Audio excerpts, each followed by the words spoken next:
to do now on Facebook and on the website to help us get word out. In 2015, first of all, there's nothing.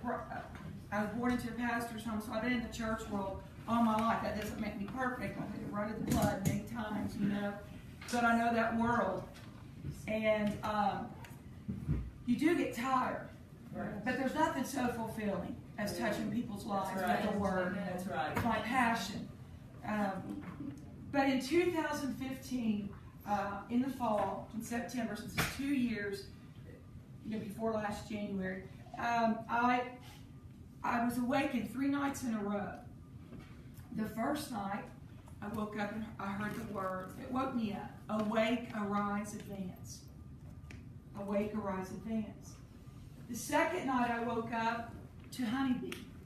That word, honeybee. And the third night, Deborah. And I had never really done a study on Deborah. I teach a lot, preach, and I never heard a whole lot preached about Deborah, to be honest with you. I knew she was a judge. So my husband and I, I do a lot of speaking, he does speaking. Usually I do a lot of series teaching, how to live the practical life of Christianity. Because if we get in here and have a hullabaloo and we don't take it out there and live it in front of them, we've missed it. Mm-hmm. And so there's a way you walk in the Spirit. So anyway, I thought, well, that's, there's probably another series teaching. Because this was nowhere in my radar. Mm-hmm. And at that point, I had never even met Pastor Sheila. And so I from that day, that morning when I got up, I began to study. What I found out off the bat was the first time the word awake is in the Bible, in Judges chapter 5. And it's Deborah herself saying, awake, awake, awake, Deborah. Mm-hmm. And it was after the victory.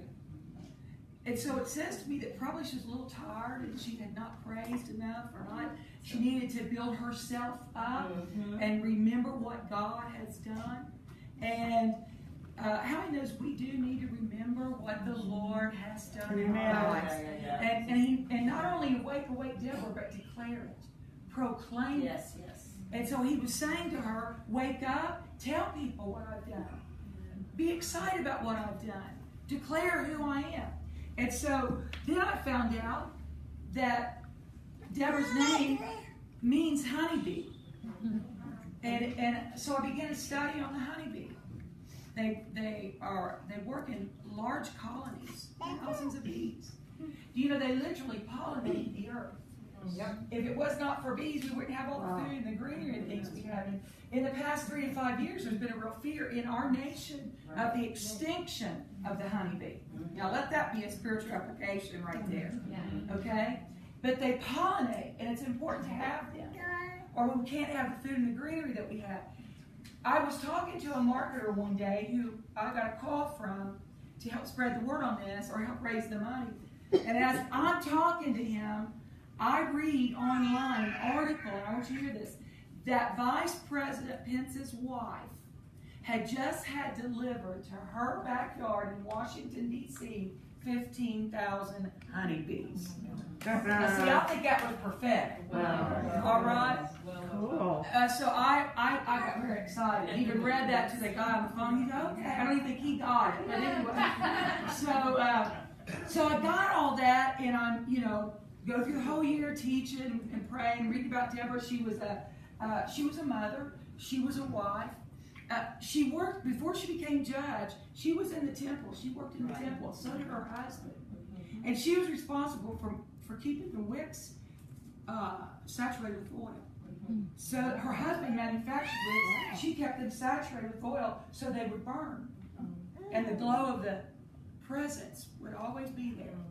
And this is what was said of her in that day before she became judge. Deborah oozed with the oil. I love that to be said about me. She oozed with the oil. So then she became, I believe that's why God could appoint her the fourth woman judge over Israel. It's because the time that she spent in his presence, just in her everyday life. She was a prophet, an intercessor, a military strategist. But what she said, I, Deborah, arose as a mother. That's a term of endearment. And we moms know that feeling of mother. We know it. That's not, there's a little baby I saw a while ago, not my little baby, I didn't birth it, but I wanted to go hold it, and that's just a feeling we have. And she felt, I'm going to mother this nation, I'm going to love this nation, and I'm going to do what I have to do. I'm going to intercede for this nation. I'm going to rise up and take my place and do what I have to do for the sake of this nation. That's what I feel Deborah's voice is. That is the anointing that I feel is upon this move, and I call it a movement. It was nowhere on my radar, but God, how many knows? God does some crazy things. He's kind of mischievous sometimes. So that happened in 2015. Last January, I told you this morning what I watched and what I heard. And then the Lord said to me, well, then where's your voice? And that so got in my spirit. Was agitated that they said they spoke for me. But it's one thing to sit agitated and talk about it. Right. It's another to rise up to the love of Christ and do something to show who He is. To be the exact opposite of that and to bring Him glory. And so I began to meet with pastors' wives and Christian women and business leaders and things like that, and just tell them what was in my heart and in my spirit. I did not talk to one person that said, oh man, you shouldn't be doing that. You know what you're doing. If they would have said that to me, I might have started finding out what I was doing. And who knows? May not be standing here tonight. Hallelujah. It's a lot. Yeah. This is really a lot physically, mentally. It is my waking thought, my going to sleep thought. Yeah. I go every day. This is it. And I want to say this right here. If my husband was not in favor of this and did not know that this was God, I would not be here. That's right. Because we are one. Right. And I submitted to him as a wife, as his wife. I have never seen, he just called me today. And he said, honey, how'd it go in Sacramento? How'd it go today? I told him about the service too, Right. I said, okay, we got to come out here just, and maybe do vacation or something. And he too said, well, find a time. So anyway, he said, honey, he said, God is with you in this. Amen. And God is making the connections that need to be made. And then he said to me, do you know the jewels that God is connecting you with? And he said, you. See, I've only known her a year. She's doing this thing like it's her, that it's more her heart than mine. That's all of them are. And that's just God. That's right. That is God. And I want to give you this real quick. We have a threefold mission: to represent His kingdom, to represent His love, and to stand together to bring healing and hope and empowerment to women of this nation. Amen. And the reason, see, I can look in this room tonight. I'm not saying this in a prideful way.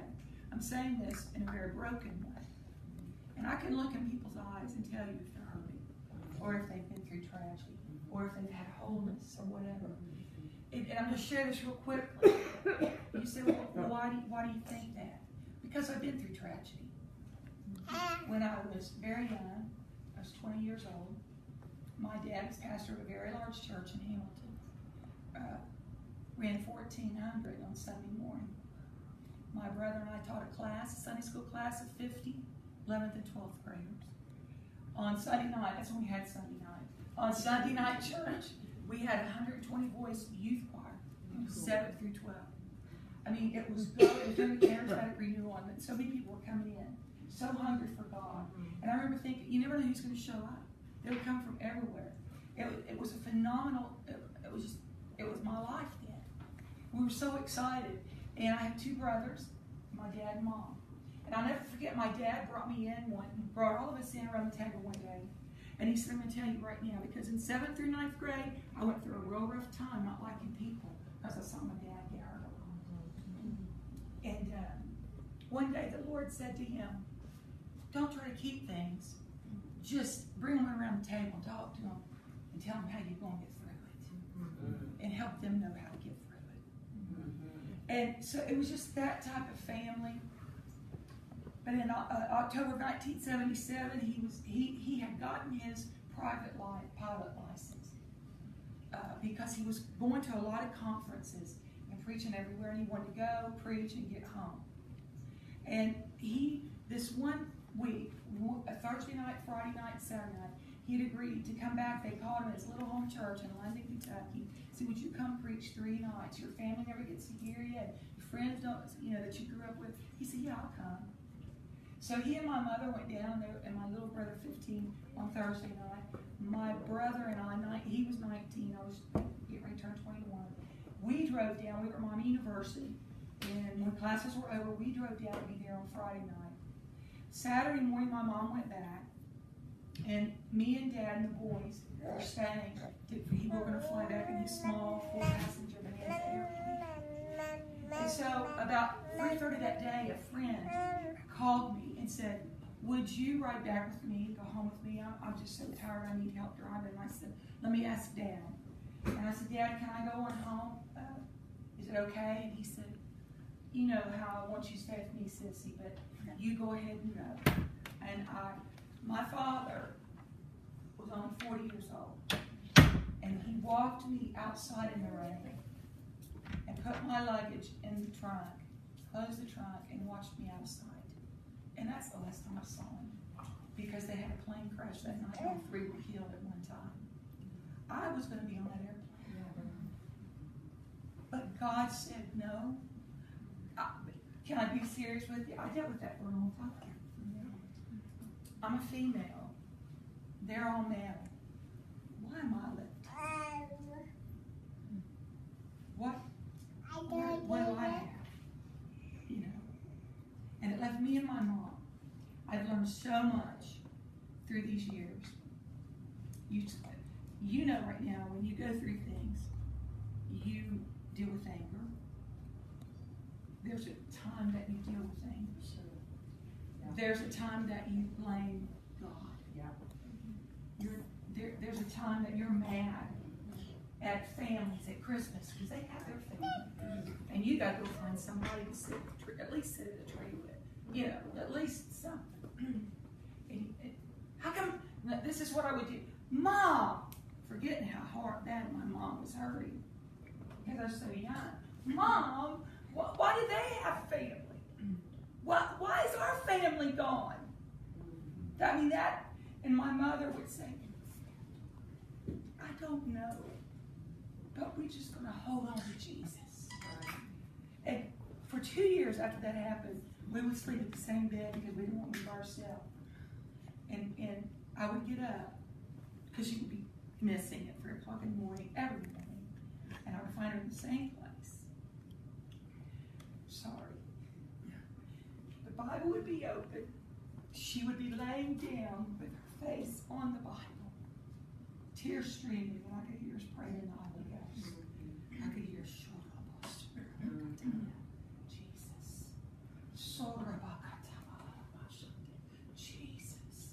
Jesus. And then there are times I hear her call their name. I really don't ever go into this as Steve, but I am. And so, I struggled with all of them gone and me staying. Finally got through that era. And then I got married 2 years later, and I have 2 sons, 130 and 132. Thank you. And I'm going to share this with you because this is my life. See, I don't just read the Word to get a word for you. I eat the Word because it's my sanity. That's right. And it's my life. And I will never forget, for 2 days and nights, they were lost in the hills of Kentucky. And about 10 hours into waiting, somebody called our house and said they had been found, and they were in an old red barn. They just had broken bones. You know, grab each other. Oh, thank God, thank God. Called back. It was a prank call. Oh. I mean, there's no way to tell you everything. It was a prank. It was. And I was like, oh, but we're going to hold on, Mom. We're going to hold on. we got through that. Anyway, for 2 days and nights, and there was hundreds of people at the house, ministers from all over had come. And on Monday morning at 8 o'clock, my mom asked me to come sit with her, and I sat down, and she whispered to me, I want you to tell these people that by noon today, I want to know where my husband and my babies are. I can't wait any longer. And so I said, Mom wants us all to agree right now. We're going to tell them. We did that. At 5 till 12, the phone rang. And I knew when it rang what call it was going to be. One of Dad's associates, one of his spiritual sons, answered the phone. And he came and stood in front of me and Mom. And I looked up at him, and I knew when I saw his face. And he said, Nancy, that's my mother's name, Diane. They fell on a plane. There's no survivors. When I heard that, and I never heard anything like this, I jumped up. I started running through the house, screaming to the top of my lungs, grabbing pictures off the wall. I just was going crazy. I come back, and I started to run out the front door. We lived on 18 acres. Dad had bought it because he's going to give us all 3 acres, and he's going to build our house and be right around. He just built their home. And I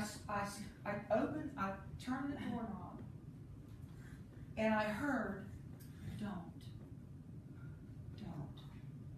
And I looked around, and there was a lady who'd been, you know what a pillar of the house is, the intercessor. You just call because she will pray it through. This is who was standing there. Mm-hmm. And I looked at her, and I said, why? Why? She said, because the word that you have heard your daddy preach all your life, if he was here, he would say, let that word work in you. It's alive. And I stopped. And I said, you're right. I went into my mom. She was in the floor in a fetal position, just crying, sobbing. I got down by her, and I said, Mom, I just heard something from the Lord. And I told her what I'd heard. And she said to me, I've just heard the same thing. We're going to stand on this word. She and I had one sleeping pill, one nerve pill, one anything. She said, I refuse that because the word of God is alive and powerful. And I'm going to believe what I've heard all my life. So that all happened. And it was, so this is why I'm telling you this.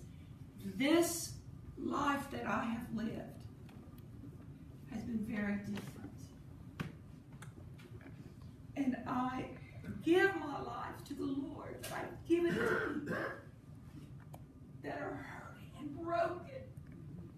Because I want to bring healing to them and wholeness. See, there's a difference in healing and wholeness. Healing, you feel better. Wholeness puts you together. Okay? Right. And so that is my whole life. And so I really think that was probably part of the reason the Lord said this.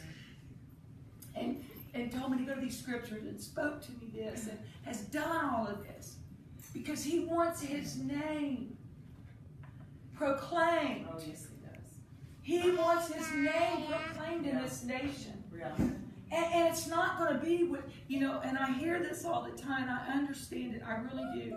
You need to call this person they're known and this person that's known and this lady and this big name so you can get a crowd. And that's okay. And we've called some people, 4 or 5 people like that are known because that does help some people come. I understand that.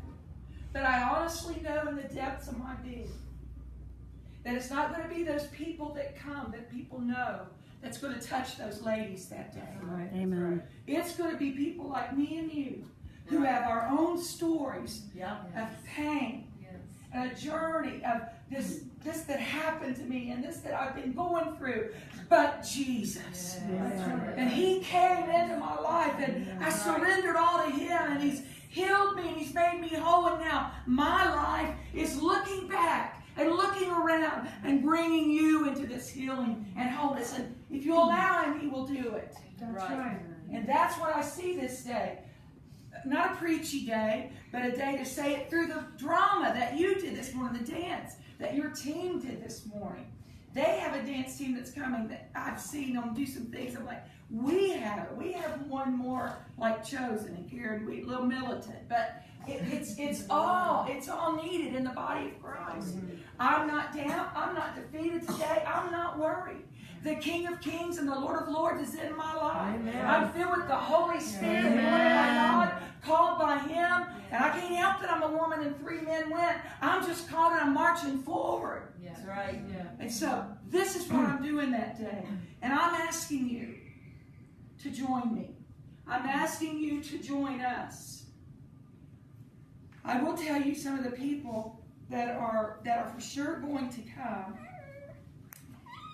on this day. Let